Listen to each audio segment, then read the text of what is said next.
What's up, guys? So we're back on part 2 of my Sony talk about Spider-Man. So let's just get right into that. I don't have a theme song, so this is a placeholder. So this one is obviously going to be tailing off the Venom I did and what they should do with Spider-Man.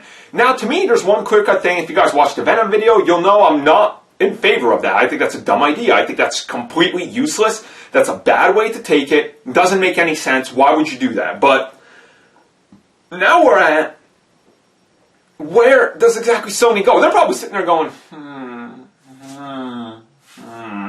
wow, that response, Guys, you see that response to Spider-Man in the Civil War trailer?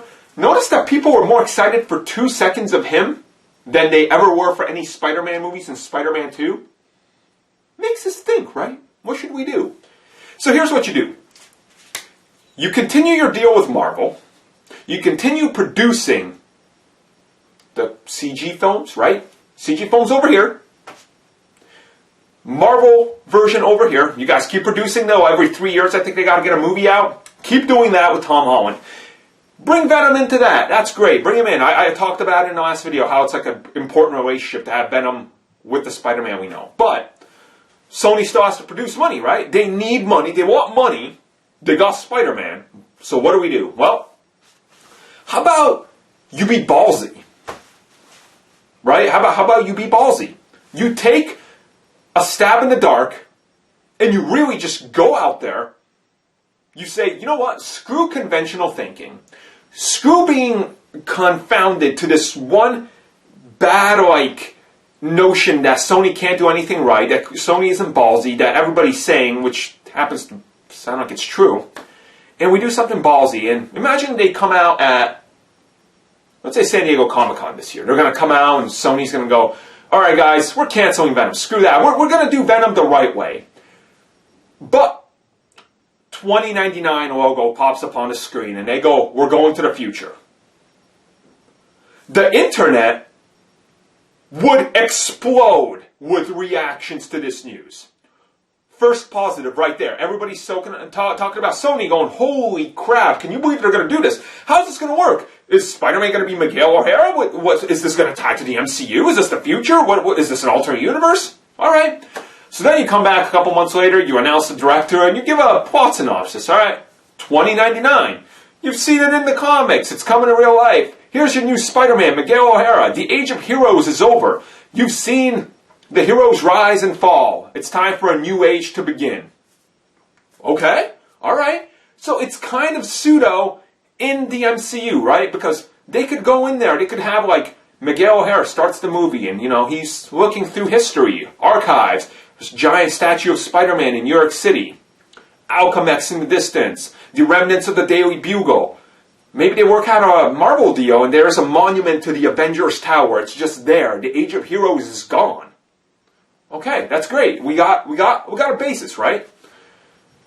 Miguel O'Hara, he's trying to experiment on on what happened in the past.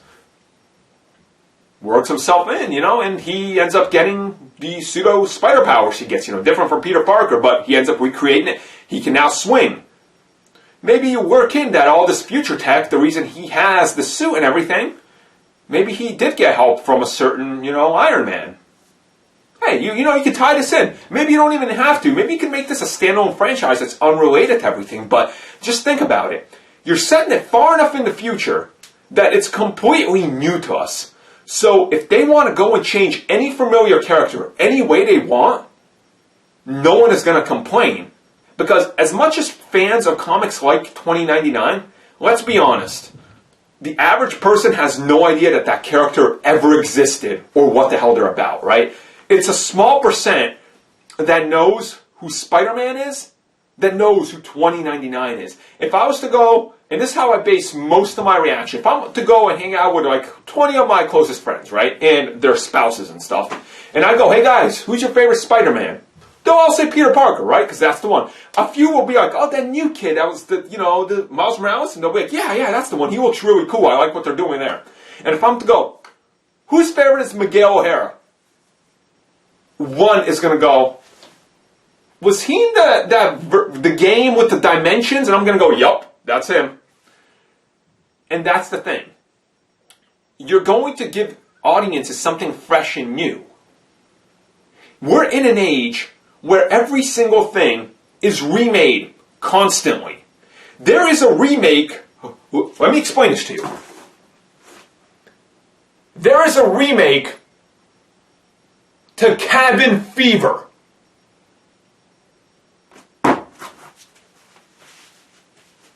Cabin Fever. Let me tell you Cabin Fever. A bunch of sex-driven hard kids go to do drugs and drink alcohol, and they find a disease that eats away at their flesh. We did it 15 years ago. Why is there a remake when you've had like 3 sequels and a prequel? See what I'm saying here? Hollywood is out of ideas. They're afraid to do something fresh. So, if you set it in the future, you're automatically differentiating yourself from every single superhero. And make no mistake, that's a large part of why Deadpool was such a big success. It looked different. It felt different. And it was different. It wasn't the same old superhero stuff. And when you watch that trailer, you're listening to the music and suddenly DMX is playing. You're like, okay. And then suddenly the X-Men show up and they look different.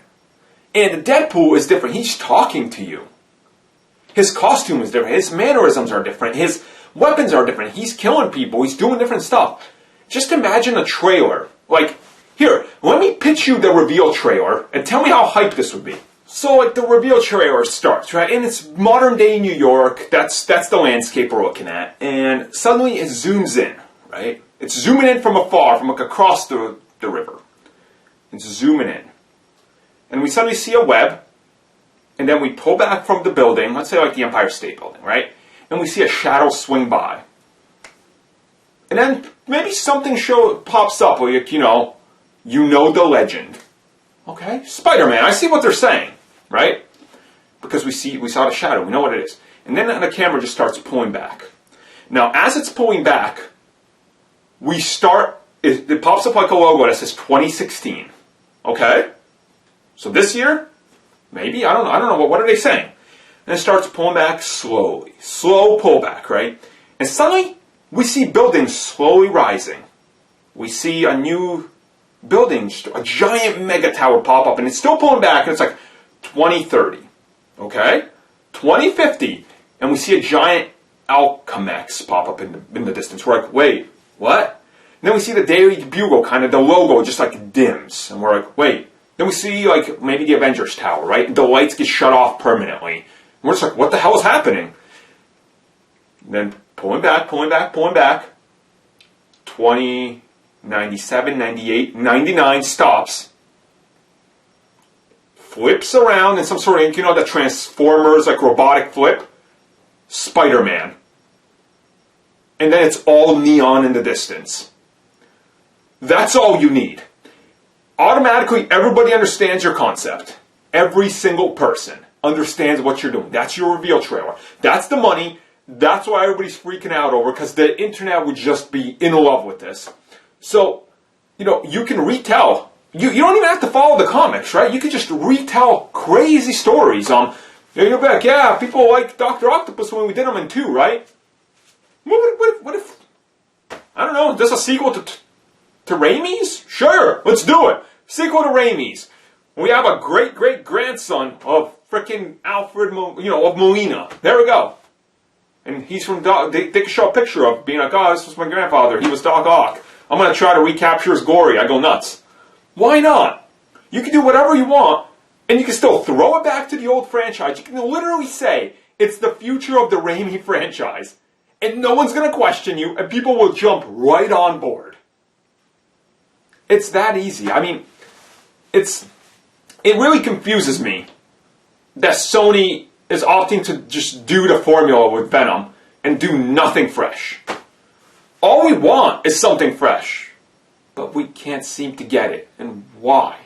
It's just so easy. Spider-Man has had so many different incarnations. Hell, do Spider-Man Unlimited. I hate that cartoon. It was crap, but just do that. Be like, oh, Spider-Man, we found another Earth. Spider-Man's going to jump on a ship and travel through warp. He's going to land on that planet. And maybe the planet's covered in symbiotes. Sure, done. Here you go. Right, here's a check. Make that empty movie. Just make it different. That's what we want. We want something new. But knowing them, we're just going to come back and the aesthetic's going to be the same crap and Venom's going to be some unvenomy looking thing and it's just going to be dark for the sake of being dark. And that sucks. Fucking sucks. You guys let me know your thoughts. So would you like a Spider-Man 2099 movie or do you just want them same old goddamn Spider-Man we're going to get again from Sony? Because... because apparently we need Venom to be not tied to Tom Holland's Spider-Man, because who cares about logic, right?